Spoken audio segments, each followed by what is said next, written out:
अस्सलाम वालेकुम दोस्तों, उम्मीद है आप लोग खुश होंगे। Welcome back to technical Aamir Ali channel. ये पावर बैंक है जो इससे नाम लिखा हुआ है सैमसंग और है चाइना का, और इसमें क्या क्या अंदर होता है वो आपको दिखाएंगे।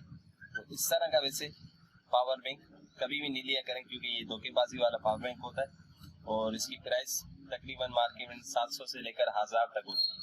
और इसके अंदर क्या भरा होता है वो आपको दिखाते हैं। ये खोला था, ये बनने के लिए आया था, रिपेयर के लिए। जब इसको खोला हमने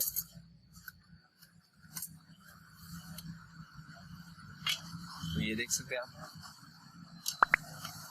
ये इसके अंदर सेल लगे हुए थे, अच्छे वाले पत्थर के सेल लगे हुए। ये सिर्फ इसमें ओरिजिनल जो सेल लगा हुआ है वो एक ही है, ये वाला। और दूसरे ये जो चार लगे हुए ये पत्थर के बने हुए। कि आवाम पागलों की तरह समझे कि इसमें ओरिजिनल सेल लगे हुए मगर हकीकत में ये पत्थर के। और ये भी इसी तरह, सिर्फ ये जो सारा पावर बैंक चला रहा था एक ये सेल चला रहा था। तो इस तरह का आप पावर बैंक खरीदने से पहले होशियार रहिएगा, इस तरह का पावर बैंक ना खरीदें। तो उम्मीद है आपको वीडियो अच्छी लगी होगी, हो सके लाइक कीजिए, शेयर कीजिए और चैनल को लाजमी सब्सक्राइब कीजिए। Thanks for watching.